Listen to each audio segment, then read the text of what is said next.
Welcome to this week's Resistance Download. We're obviously in the church worship center and right by the drums here. And the title of this week's Resistance Download is worship.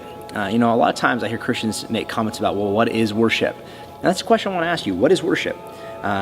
Usually we associate worship with singing songs or making music or, singing out loud to God or whatever it may be. And that is definitely part of it, but I'd say maybe like 1/100th of it. The Bible has a really powerful passage in Romans that we actually read last week for our last Resistance Download that talks about what worship really is. So I want to read that passage to you. It's Romans chapter 12, verse 1 through 2. It says, "Therefore I urge you, brothers, in view of God's mercies, to offer your bodies as a living sacrifice, as holy and pleasing to God. This is your spiritual act of worship." And when you study that Greek word for worship, it literally means to serve or to be a hired servant of. So essentially what he's saying is that worship is choosing to serve God with your life. That worship is essentially service to God. That because of the mercies of God, because we realize what God has done for us, because we understand the depravity of our lives, our need for Him, we now, as a result, we act out a certain way by worshiping Him, by being almost like a hired slave to God, not because it earns us salvation, but because we're so thankful for what He's done and because of our love for Him. So we become like servants. Literally, worship is anything that we do that brings pleasure to God. It's essentially, worship becomes an act of service to God. It's when we offer our lives to God and say, God, whatever you want to do with my life, wherever you want to take me, wherever you want my family to go, however you want me to act or live, I will do that thing as a sign of servanthood to you, as a sign of worship. Really, they're one and the same. And it's important for us to understand that. Sometimes we get confused and we think, well, I'm going to go just make a sacrifice for God because I'm just going to make this thing happen, or I'm just going to, because then maybe God will love me enough, or maybe He'll care about me enough. And that's not what this is about. He's saying our worship to God isn't singing songs.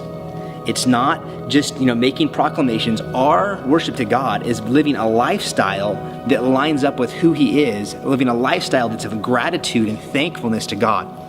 And so we don't earn salvation, but as a result of our salvation, as a sign of thankfulness, we serve God with our lives, not just with songs, not just with words, once a week for a 2-hour time slot. No, we do it with a full devotion to God by living a life fully dedicated to Him. It's interesting because in the Old Testament, they'd offer sacrifices of animals for the forgiveness of their sin. The animal's blood would be let out, and that act would be then transferred to that animal. Whatever we've done, our sin, our mistakes, would be transferred to that animal, and then that animal would essentially take the place of our sin. Well, we know Jesus was the perfect sacrifice for you and I, the Bible says. Hebrews talks all about it. So if Jesus was the perfect sacrifice, then there's nothing we can add to the sacrifice. There's nothing we can add to make us good or to make us saved or to make us right with God. Instead, what Jesus says is, in view of my mercy, in view of my sacrifice for you, in view of that everything is the way it should be now, I want you to serve me, and that is your sign of worship. Because the only thing we can really give God is thankfulness and diligence with our lives. Our lives are the only thing we really even have to offer Him, because everything is His anyway, and technically He even created us. And so I want you to think about that this week. When it comes to worship, don't think of worship as a 1 hour to 2 hour time slot on a Sunday or Saturday night. Think of worship as the way you respond all day long to God, and the way that you choose to either serve or not serve God with your lifestyle, with your family, with your work ethic, with your attitude, and everything you do with your money, with your entertainment.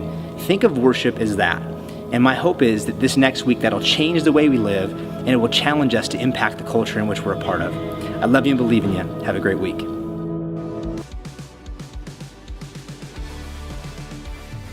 On September 12th, local artist Justin McRoberts will be here at CTC with Grammy award-winning band Jars of Clay.